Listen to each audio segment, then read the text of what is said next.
Hey, what's up, y'all? It's Chris. I'm back with another episode of Why I Love Sneakers. And I try to do these as consistent as possible, which is every Friday. But as you notice, it doesn't work that way. I have to find things that I'm extremely passionate about to do a Why I Love Sneakers. And in this instance, I'm always excited to discuss really, really good topics. So I'll leave it there and let's get to it. So if you look over here to my side, you see Why I Love Sneakers, Merrell's Inclusivity in the Outdoor Report, a survey of multinational perceptions and experiences.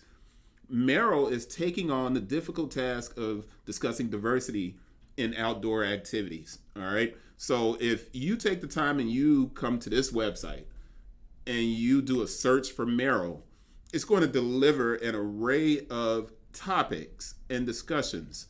A few years ago, I had never heard of Merrell. Since that time, I've picked up over 10 pair of sneakers, boots, and trail shoes, as well as apparel. As a diehard sneaker enthusiast, my taste, I mean, you can look at the wall behind me, my taste have always derived from my love of sports and hip hop. That has intrinsically led me to all things Nike, Adidas, and Jordan brand. When I was younger, though, my sneaker closet was like a diverse mix of Lecoq Sportif, Diodora, Avia, and Saucony. My high school years were dominated by Adidas, and my college basketball time, we wore Reebok. Although Saucony is a part of the brand family with Merrell, I hadn't heard of Merrell. So this is one of those things where we get into a discussion and I'm going to say some things, and it may sound like I'm pushing at people who don't know what Merrell is as a brand and don't know who Merrell is as a company, but I'm not. I'm simply explaining that I didn't know either. So if you haven't heard of Merrell, and this is your introduction to the brand, they've done some incredible work. I was introduced to Merrell at a sustainability conference, and as I learned about the brand's work in developing better methods of make under the Wolverine Worldwide banner. So Wolverine Worldwide is the banner, and underneath that you have Saucony, Cat, Merrell. I was about to say Red Wings, but I think Red Wings is not a part of that. But those three companies, Cat, Merrell, Saucony, are all underneath the banner of Wolverine Worldwide. I began to understand Merrell's impact on the outdoor activities that we all kind of know about, in hiking and trail running and things like that. I started to realize that Merrell is a pretty prominent brand, pretty important brand. In the Black community, the only thing we think about when we think about outdoor clothing is ACG with Nike and Timberland. But that's not a fault of us, and it's not a fault at all. That's just kind of the way it is because we're looking at outdoor as fashion. We don't really get to participate in it, and that's what this post is about. So I grew up in apartments, if you want to call them projects, and you can call them projects. I grew up in a city, and even though I was in a small town in Memphis, which isn't a small town, it's close to 700,000 people, I also grew up in a single parent household. So the chance to participate in outdoor activities, it just wasn't very available. My idea of outdoor sport, I guess if I look back on it, was walking through overgrown areas behind the projects that we called the jungle.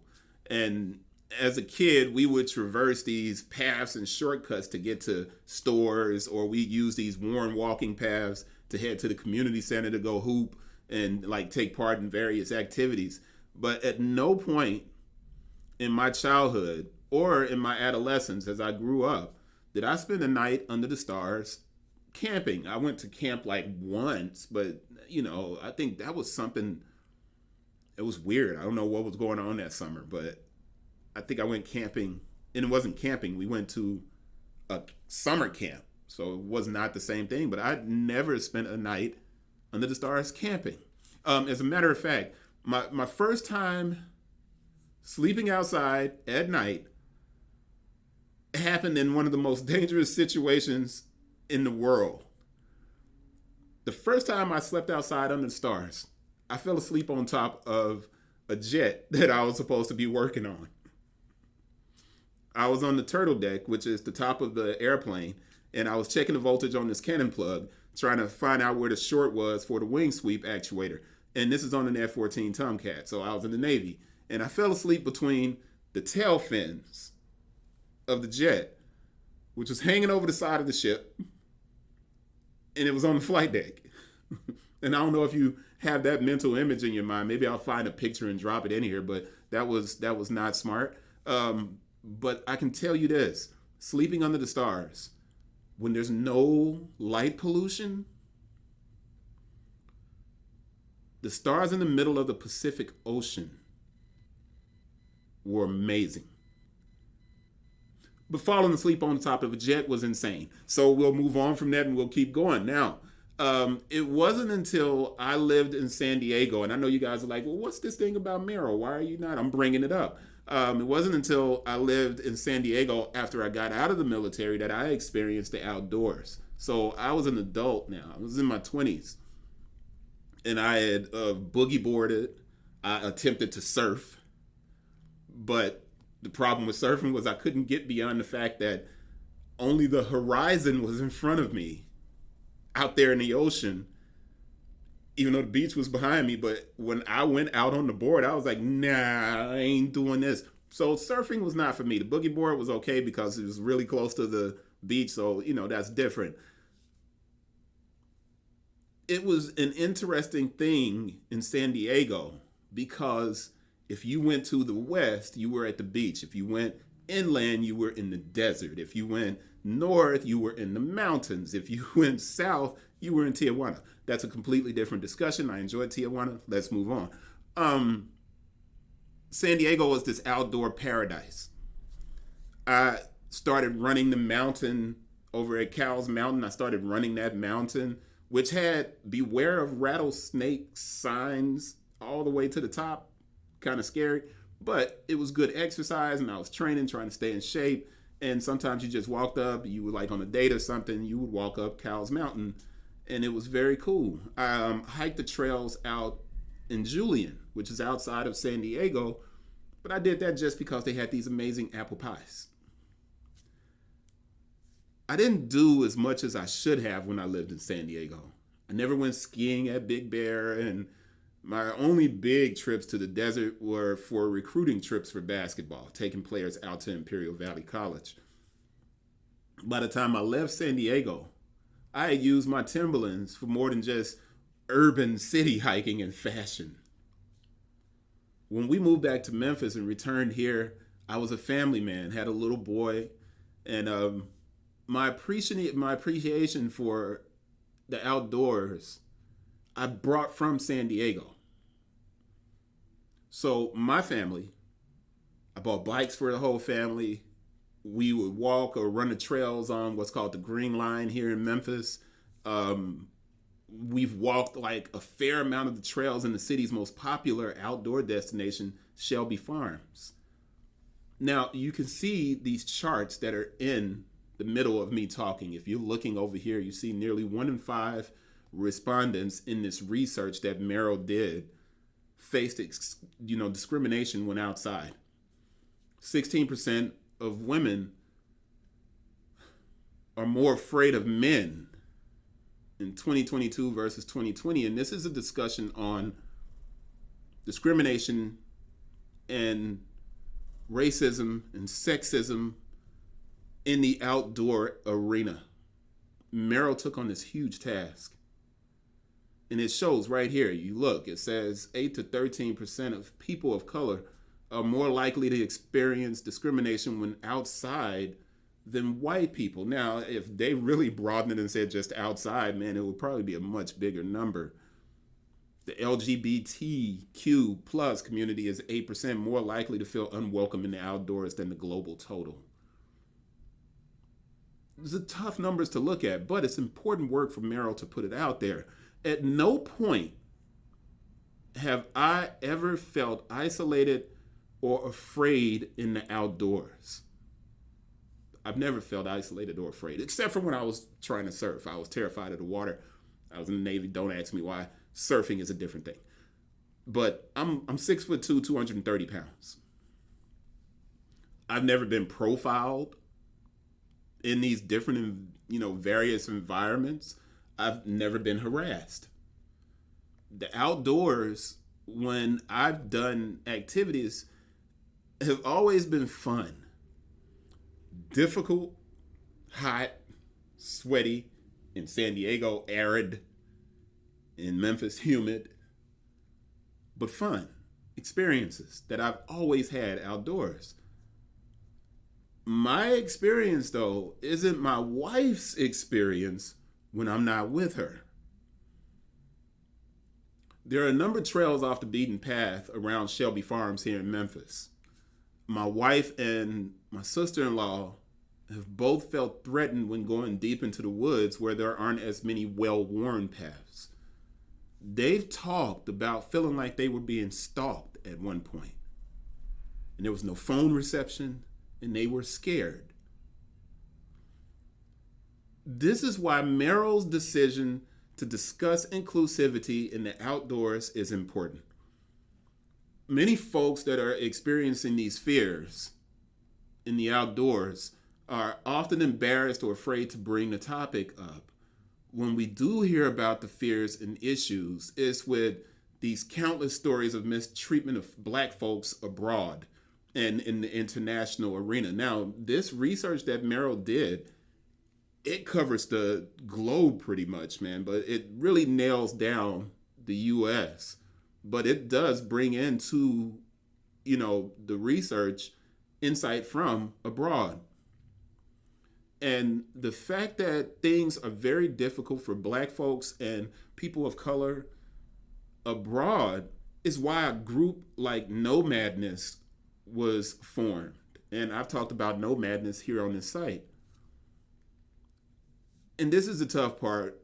When a Black man who was bird watching is accosted by a white woman,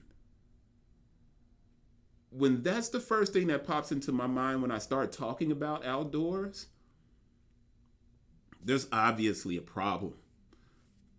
And that's whether I experienced it or not. Just because I haven't gone through something, it doesn't mean that it doesn't exist. People have to really get out of this kind of frame of mind of saying, well, if I didn't go through it, it didn't happen. It's not the way life is, man. I've spoken to peers who have resorted to attending ski events only when they're hosted by Black organizers. I got young dudes that I work with, who work in the office, who help with the sneaker business here, who won't even go bike riding because they are nervous about getting accused of something while they're on the bike. And it's just completely absurd that they think and feel that way. But when you look at these charts and you see here to my side, it says discriminatory treatment when outside.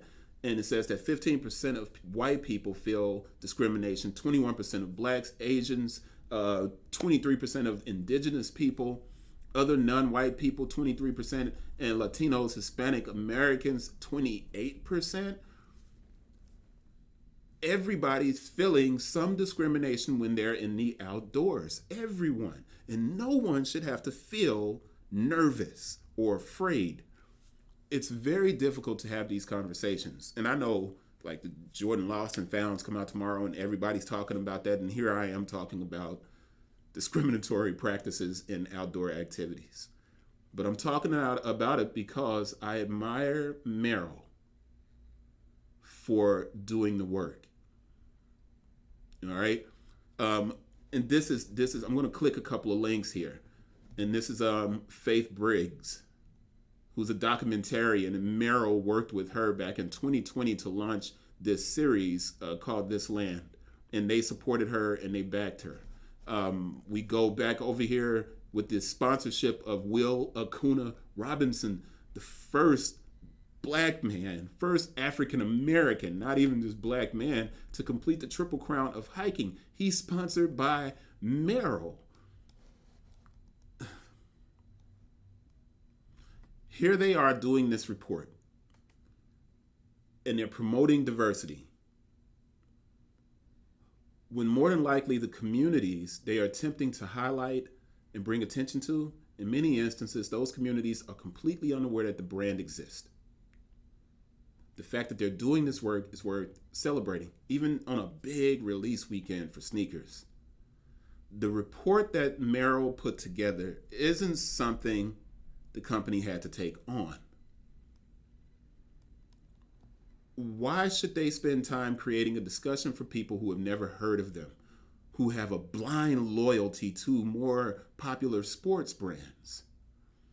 It's important that Merrell takes this on, because the work of building a more inclusive and understanding society in a climate that's so divisive, that's a duty.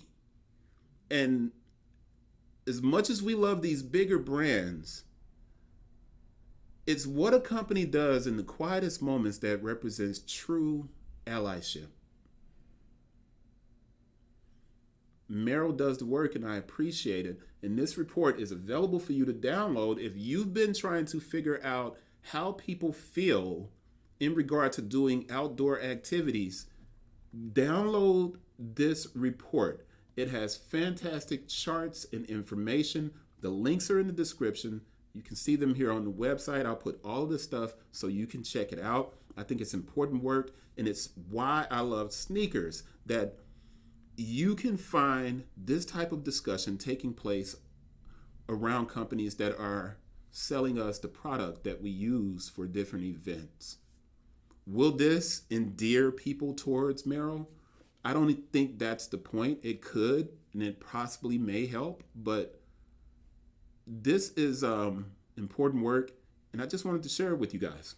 You can use the links down below in the description to check it out, and I appreciate you guys who stayed this long and watched this video. Peace.